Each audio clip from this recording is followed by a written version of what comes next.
नमस्कार, जनता टीवी देख रहे हैं आप। आपके साथ मैं हूं अंजलि भंडारी और रुक करेंगे देवभूमि उत्तराखंड की खबरों की ओर।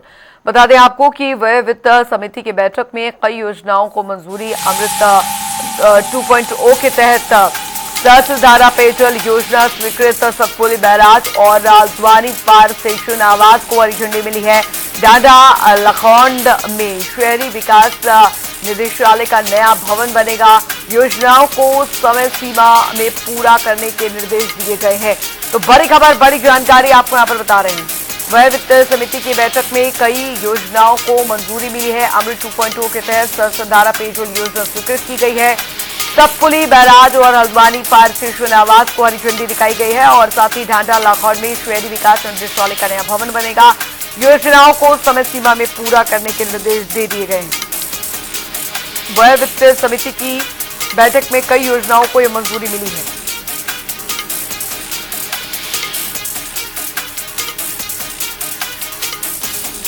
ढांडा लाखौन में शहरी विकास निदेशालय का नया भवन बनेगा। इस वक्त की बड़ी खबर, योजनाओं को समय सीमा में पूरा करने के निर्देश दे दिए गए हैं।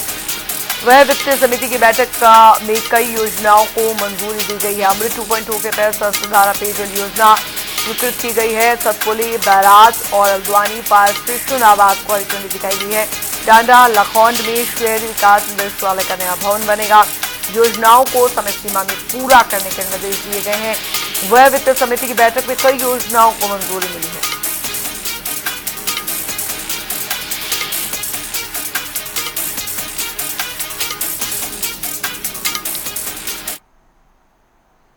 चलिए खबरों में आगे बढ़ेंगे। तो आपको बता दें कि पश्चिम बंगाल के विधानसभा चुनाव से पहले उत्तराखंड के मुख्यमंत्री पुष्कर सिंह धामी गुरुवार को उत्तर 24 परगना में आयोजित परिवर्तन यात्रा की जनसभा में शामिल हुए और इस रैली में बड़ी संख्या में लोग पहुंचे। इसके साथ ही बीजेपी ने राज्य में अपने चुनावी अभियान की शुरुआत कर दी है। धामी ने कहा कि बंगाल के लोग अब राजनीतिक बदलाव के लिए तैयार हैं और बीजेपी राज्यव्यापी संपर्क अभियान के तहत हर गांव तक पहुंच भी रही है। कोटि कोटि नमन करता हूं, कोटि कोटि प्रणाम करता हूं। भाइयों बहनों, आज ये पश्चिम बंगाल भारतीय जनता पार्टी की ये परिवर्तन यात्रा पश्चिम बंगाल में सुशासन लाएगी, सुरक्षा और विकास, इसके संकल्प का एक उद्घोष हुआ है। और आज इस विशाल सभा में आप सभी बंगाल के विभिन्न क्षेत्रों से, जिन क्षेत्रों से आकर आपने इतने उत्साह के साथ और संकल्प के साथ ये पहुंचे हैं, वो अपने आप में ऐतिहासिक है। जबकि मुझे पता है हम सब लोग कुछ विलंब से यहां पहुंचे हैं। आज यात्रा का पहला दिन है, लेकिन उसके बावजूद आपकी ये उपस्थिति, इतनी बड़ी संख्या में हमारे नौजवान उपस्थित है, हमारी मातृशक्ति उपस्थित है। इस बात का ये प्रमाण है कि बंगाल के अंदर अब परिवर्तन होने वाला है। यहाँ पर कमल फूल की सरकार आप सब लोग बनाने वाले हो। ये कोई साधारण जनसैलाब नहीं है, ये अन्याय के खिलाफ जनसैलाब एकत्र हुआ है, भ्रष्टाचार के खिलाफ जनसैलाब आया है, ये तुष्टीकरण, ये भाई भतीजावाद और कानून व्यवस्था के विरुद्ध उठी जनता की जागृत चेतना है। ये भीड़ नहीं है, ये परिवर्तन का प्रचंड संकल्प है। ये उमड़ा हुआ सागर तृणमूल कांग्रेस के अत्याचारी भ्रष्ट शासन के विरुद्ध जनता के वर्षों से दबे हुए आक्रोश, पीड़ा और असंतोष का विस्फोट है। आज हिंगलगंज की धरती से उठ रही यह आवाज स्पष्ट संदेश दे रही है कि अब अन्याय नहीं चलेगा, अब तुष्टीकरण नहीं चलेगा और अब पश्चिम बदलाव बदलेगा, पूरा राज्य बदलेगा और तेज गति से विकास की गति में आगे बढ़ता जाएगा। भाइयों बहनों, हमारी ये यात्रा उस बंगाल के निर्माण का संकल्प है जिसकी परिकल्पना गुरुदेव रविंद्रनाथ टैगोर ने सोनार बंगला के रूप में की थी। वहीं आपको बता दें कि इस मौके पर बीजेपी प्रदेश मीडिया प्रभारी अमनवीर चौहान ने कहा है कि मुख्यमंत्री धामी अपने कार्यों के कारण अन्य राज्यों में भी पहचाने जाते हैं। उत्तराखंड में यूजीसी, धर्मांतरण और भू कानून जैसे फैसलों के चलते पार्टी आलाकमान उन्हें चुनाव के समय अन्य राज्यों में प्रचार की जिम्मेदारी देती है। हमारे प्रदेश के मुख्यमंत्री माननीय पुष्कर सिंह धामी जी, जिस प्रकार से उन्होंने उत्तराखंड राज्य को एक नई पहचान देने का काम किया है और उत्तराखंड राज्य में जिस तरह से उन्होंने एक धर्म रक्षक की भूमिका के रूप में उन्होंने जो एक अपनी एक नई छाप बनाई है, वो पूरे देश के अंदर अपने आप में एक उदाहरण है। और जिस प्रकार से उनके कार्यकाल में उत्तराखंड राज्य ने चाहे विकास की दृष्टि से देखें, चाहे नियम जो उनके द्वारा बनाए गए हैं, चाहे नकल विरोधी कानून की बात करें, चाहे धर्मांतरण कानून की बात करें, वो पूरे देश के अन्य राज्यों के लिए भी प्रेरणा का काम कर रहे हैं। इसलिए हमारा केंद्रीय नेतृत्व भी हमारे प्रदेश के मुख्यमंत्री माननीय पुष्कर सिंह धामी जी का अन्य राज्यों में चाहे चुनाव की दृष्टि से देखें, चाहे अन्य दृष्टि से देखें, उनका उपयोग कर रही है। ये हम सबके लिए, उत्तराखंड राज्य के लिए सौभाग्य की बात है। उधर उत्तराखंड के आर्थिक सर्वेक्षण को लेकर दरअसल प्रमुख सचिव डॉक्टर आर मीनाक्षी सुंदरम ने जानकारी दी। सचिवालय मीडिया सेंटर सभागार में उन्होंने पत्रकार वार्ता की। प्रमुख सचिव आर मीनाक्षी सुंदरम ने कहा कि सरकार के 4 साल पूरे होने के उपलक्ष्य में नियोजन विभाग ने गुरुवार को वित्तीय वर्ष 2025-26 का आर्थिक सर्वेक्षण जारी किया। उन्होंने पिछले 4 वर्षों के तुलनात्मक आंकड़े भी सामने रखे। जीएसडीपी है, नॉमिनल जीएसडीपी, ये 2025 वाले में रहा है 3,81,000 crore, 3,81,880 crore, 3,81,880 crore. Per capita income, इसको हम तुलना करें 2022 से, तो 2022 में हम 2.54 लाख करोड़ में थे, उसकी तुलना में अभी हम 3.81 लाख करोड़ में पहुंचे हैं। और पर कैपिटा इनकम हमारे 2022 के तुलना में, 2022 में 2.54 लाख करोड़ था, वो अभी 3.84 लाख करोड़ में पहुंचा है। ये अगर हम लोग 2022 वाले फिगर से कंपेयर करें तो 1.5 गुना हो चुका है, 1.5 गुना हो चुका है, 1.5 गुना बढ़ा। और आपके पर कैपिटा इनकम ये 2022 में 1,94,000 था, जो अब बढ़ करके 2,73,000 हो गया, 2,73,921 हो गया। और ग्रोथ रेट हमारा जो पिछले फाइनेंशियल ईयर का रहा है 7.23% ग्रोथ रेट। मतलब जो वर्तमान वित्तीय वर्ष 25-26 और ये 24-25 की तुलना। देन मैं केवल मुख्य बातें बता रहा हूँ।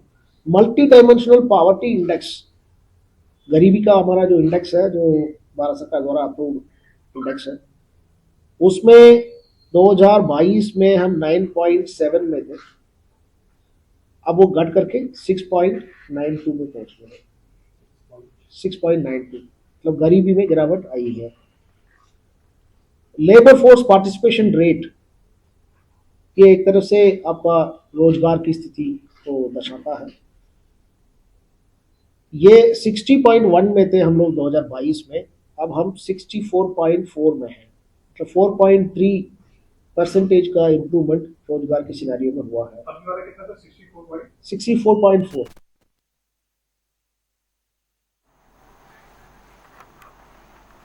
उधर विश्व प्रसिद्ध पर्यटन स्थल नैनीताल जनपद में बिना दस्तावेज संचालित हो रहे होमस्टे पर प्रशासन ने सख्ती शुरू कर दी है। पर्यटन विकास विभाग ने दरअसल अनियमितताओं और अधूरे दस्तावेजों के चलते 31 होमस्टे का पंजीकरण निरस्त कर दिया है। और जिलाधिकारी ललित मोहन रियाल ने बताया कि दरअसल नैनीताल, रामनगर जनपद, मुक्तेश्वर और भीमताल क्षेत्रों में जांच के दौरान कई अनियमितताएं सामने आई हैं, जिसके बाद यह कार्रवाई की गई। प्रशासन ने चेतावनी दी है कि बिना पंजीकरण होमस्टे संचालित पाए जाने पर उन्हें सील कर दिया जाएगा।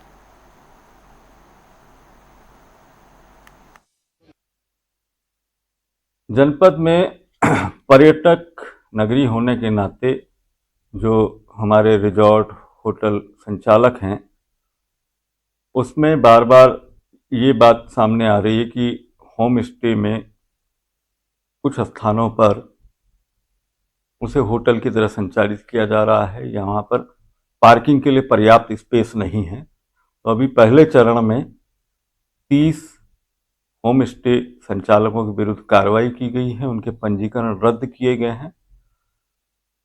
अन्य जगह भी जहां पर ये उल्लंघन हो रहा है या जो अपंजीकृत होम स्टे हैं या जो होटल की तरह संचालित हो रहे हैं या जहां पर पार्किंग की पर्याप्त सुविधा नहीं है, उनके खिलाफ ये अभियान जारी रहेगा। जो मानकों में आते हैं और जो यहाँ पर हॉस्पिटैलिटी के लिए अच्छा काम करते हैं, उनको प्रोत्साहित किया जाएगा। उधर आपको बता दें कि भारत निर्वाचन आयोग के दिशा निर्देशन में दरअसल 59 हल्द्वानी और विधानसभा क्षेत्र में PSIR के तहत अब मतदाता सूचियों के मैपिंग का कार्य चल रहा है और वर्तमान मतदाता सूची का वर्ष 2003 की मतदाता सूची से मिलान किया जा रहा है, जिसमें कि अब तक करीब 75% मैपिंग पूरी हो चुकी है। जो मतदाता इस प्रक्रिया से छूट गए हैं, उनकी सुविधा के लिए मतदान केंद्रों पर विशेष शिविर आयोजित किए जा रहे हैं। सिटी मजिस्ट्रेट AP वाजपेयी ने बताया कि BLO सुपरवाइजर और बूथ लेवल एजेंटों के सहयोग से दरअसल इन शिविरों के माध्यम से शेष मतदाताओं की मैपिंग सुनिश्चित की जा रही है। उत्तराखंड में प्री SIR की एक्टिविटीज़ अभी गतिमान हैं और उसके तहत प्रत्येक मतदाता जो भी वोटर लिस्ट में हल्द्वानी विधानसभा या हमारे जनपद की अन्य विधानसभाओं में दर्ज है, वो अपने को 2003 में जहाँ पर भी उनका नाम था या उनके पारिवारिक सदस्यों का, माता पिता का प्रोजनी में काफ़ी लंबी इसमें लिस्ट है, उसके आधार पर अपनी मैपिंग करा सकता है और उसी के देखते हुए सारे बूथ लेवल अधिकारी काम कर रहे हैं। और इसमें अभी तक हल्द्वानी विधानसभा में 78% मतदाताओं ने अपना मैपिंग का कार्य करा चुके हैं। जो बचे हुए 22% लोग हैं और इसी तरह जनपद में अगर हम कहें तो लगभग 20 से 18% लोग अभी भी हैं जिनके द्वारा अपनी मैपिंग नहीं कराई गई है। उनसे अनुरोध है कि वो अपने BLO से संपर्क करें। BLO द्वारा जो उनसे अभिलेख मांगे जाते हैं मैपिंग के संबंध में, उनको उपलब्ध करा दें। साथ ही हम लोगों ने 6 तारीख से 9 तारीख के बीच विभिन्न जो मतदेय स्थल हल्द्वानी विधानसभा के हैं, उन पर एक विशेष कैंप आयोजित किया गया है, जिसमें बूथ लेवल एजेंट के साथ साथ स्थानीय जो पार्षदगण हैं उनको भी आमंत्रित किया गया है। तो जो भी इस बीच में रह गए हों मतदाता, वो अपना मैपिंग का कार्य इस बीच में भी करा सकते हैं। और सभी से अनुरोध है इसको 15 मार्च तक अनिवार्य रूप से पूर्ण करा लें, ताकि जब SIR प्रारंभ होगा संभवतः अप्रैल माह में, तो उस समय उनको किसी प्रकार की कठिनाई का सामना न करना पड़े। अब फिलहाल यहाँ पर वक्त तो चला एक छोटे से ब्रेक का, फौरन लौट रहे हैं।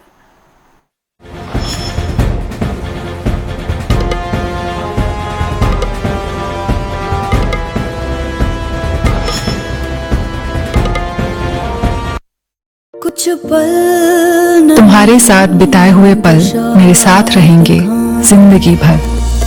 LIC से मिले बीमे की रकम ने ही मेरे नए काम की शुरुआत को मुमकिन बनाया। कुछ पल का साथ बन जाता है जिंदगी भर का साथ। LIC, हर पल आपके साथ।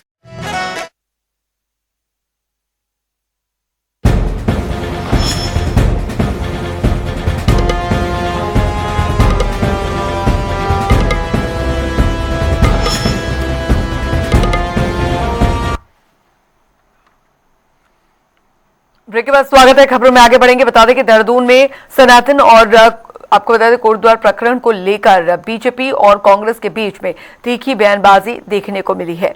बीजेपी प्रवक्ता नवीन ठाकुर ने कांग्रेस पर सनातन विरोधी होने का आरोप लगाया, जबकि कांग्रेस प्रवक्ता गरिमा दसौनी ने इन आरोपों को खारिज करते हुए कहा कि कांग्रेस को अपनी आस्था साबित करने की जरूरत नहीं है।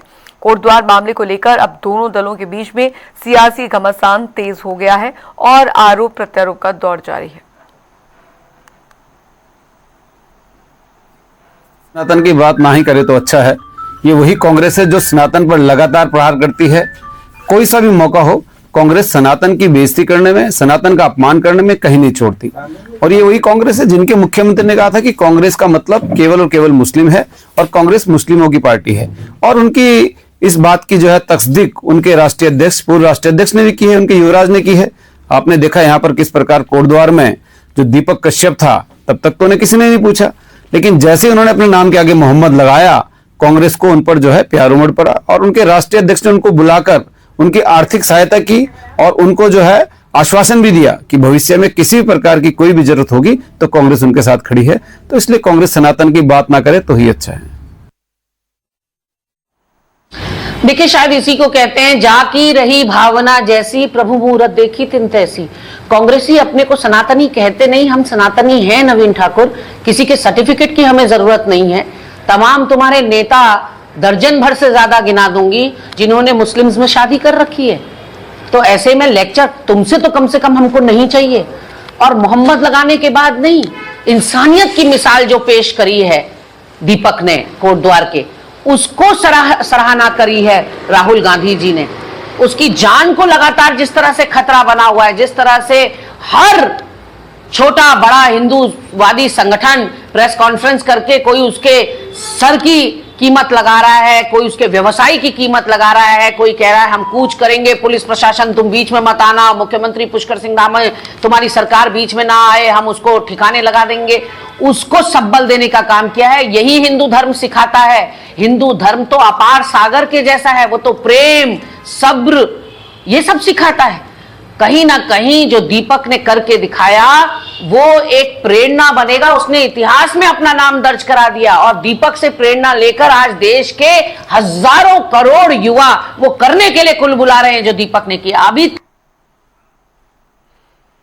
उधर पूर्व राष्ट्रपति रामनाथ कोविंद 3 दिन के दौरे पर देवभूमि उत्तराखंड पहुंचे हैं और वे नैनीताल जिले के रामगढ़ में अगले 3 दिनों तक प्रवास करेंगे। बता दें आपको कि हल्द्वानी सर्किट हाउस में कुमाऊं आयुक्त, मुख्यमंत्री सचिव दीपक रावत और साथ ही जिलाधिकारी ललिता मोहन रियाल ने उनका स्वागत किया और अभिनंदन किया। बता दें आपको कि इस मौके पर वरिष्ठ पुलिस अधीक्षक डॉक्टर मंजुनाथ टीसी भी मौजूद रहे।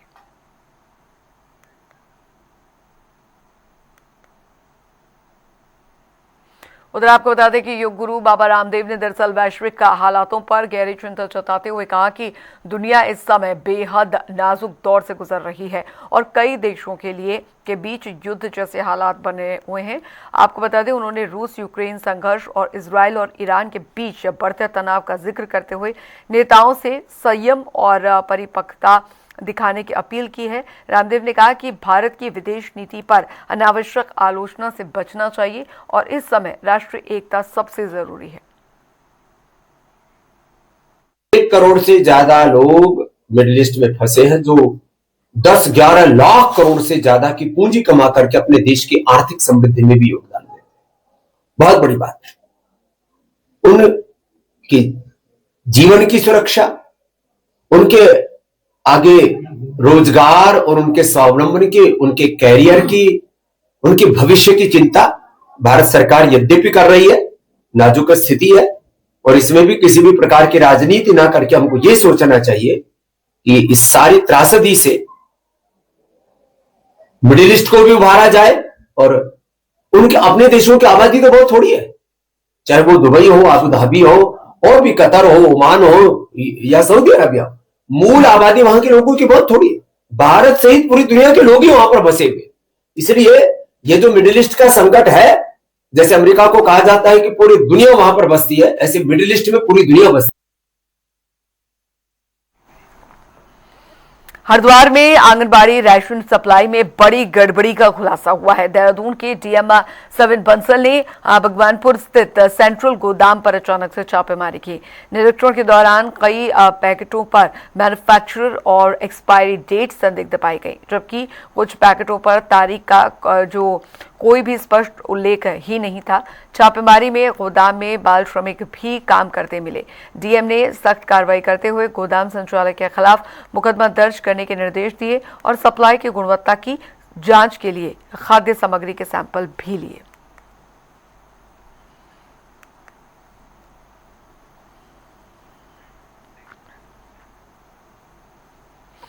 उत्तराखंड के चौबटिया में भारत और जापान के बीच संयुक्त सैन्य अभ्यास धर्माकाचुन का 7वां संस्करण जारी है और इस अभ्यास में भारतीय सेना और जापान ग्राउंड सर्व डिफेंस फोर्सेस के 120 सैनिक जो हैं वो हिस्सा ले रहे हैं। बता दें आपको कि 24 फरवरी से शुरू हुआ ये अभ्यास 9 मार्च तक चलेगा। इसका उद्देश्य अर्ध शहरी क्षेत्रों में संयुक्त सैन्य अभियान चलाने की क्षमता बढ़ाना और दोनों देशों के बीच रक्षा सहयोग को और भी ज्यादा मजबूत करना है। भारतीय सेना और Japan ground self defence force यानी GGSDF के बीच वार्षिक संयुक्त सैन्य अभ्यास का 7वां संस्करण उत्तराखंड के चौबटिया स्थित विदेशी प्रशिक्षण केंद्र में चल रहा है। इस सैन्य अभ्यास को धर्मा गार्डियन नाम दिया गया है। यह अभ्यास 24 फरवरी से चल रहा है जो 9 मार्च को खत्म होगा। इस अभ्यास सत्र में दोनों पक्षों से 120 सदस्यों का दल शामिल है, जिसमें JGSDF की ओर से 32वीं इन्फेंट्री रेजिमेंट के सैनिक और भारतीय सेना की ओर से लद्दाख स्काउट्स के सैनिक शामिल हैं। यह अभ्यास बारी बारी से भारत और जापान में आयोजित किया जाता है और दोनों देशों के बीच रक्षा सहयोग का एक महत्वपूर्ण स्तंभ बना हुआ है। धर्मा गार्डियन अभ्यास का मकसद अर्ध शहरी वातावरण में संयुक्त अभियानों को अंजाम देने के लिए सैन्य सहयोग को मजबूत करना और संयुक्त क्षमताओं को बढ़ाना है। India Japan joint military exercise Dharma guardian का ये 7th एडिशन उत्तराखंड में चौबटिया के इलाके में फॉरेन ट्रेनिंग नोड में आयोजित किया जा रहा है, जो कि 24 फरवरी 2026 को शुरू हुआ और 9 मार्च 2026 तक आयोजित किया जाएगा। इस जॉइंट मिलिट्री एक्सरसाइज में भारत और जापान के एक कंपनी कंटिंजेंट ने बढ़ चढ़कर हिस्सा लिया, जो बड़े ही जोश और उत्साह के साथ सेमी अर्बन एनवायरनमेंट में सेमी कन्वेंशनल ऑपरेशंस पे ट्रेनिंग हासिल कर रहे हैं। इस जॉइंट एक्सरसाइज का मेन फोकस भारत और जापान की सेनाओं के बीच इंटरऑपरेबिलिटी और जॉइंटनेस बढ़ाना, एक दूसरे की बेस्ट प्रैक्टिसेस और ऑपरेशनल एक्सपीरियंस को शेयर करना तथा अपने टैक्टिक्स, टेक्निक्स और प्रोसीजर्स को और रिफाइन करना है। सैन्य अधिकारियों का कहना है कि इस तरह के संयुक्त अभ्यास से भारत और जापान की सशस्त्र सेनाओं के बीच आपसी विश्वास और समझ मजबूत होगी। वरिष्ठ सेना अधिकारियों के मुताबिक ये अभ्यास भारत और जापान के बीच बढ़ते रक्षा सहयोग और क्षेत्रीय सुरक्षा के प्रति प्रतिबद्धता को दिखाता है।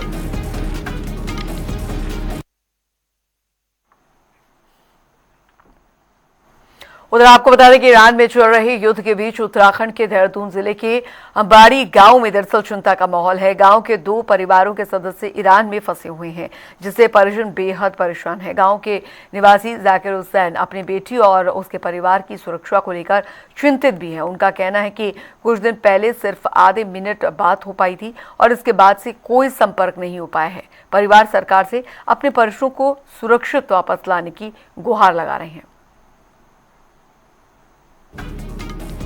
ईरान में चल रहे युद्ध की वजह से उत्तराखंड में देहरादून जिले के अंबाड़ी गांव के 2 परिवारों की बेचैनी बढ़ी हुई है, क्योंकि इन परिवारों के सदस्य ईरान में युद्ध के बीच फंसे हुए हैं और भारत में रह रहे परिवार अपने प्रियजनों की खैर खबर का बेसब्री से इंतजार कर रहे हैं। गांव के ही जाकिर हुसैन अपनी बेटी को लेकर चिंतित हैं, जो कि अपने पति और बच्चों के साथ ईरान में रहती हैं।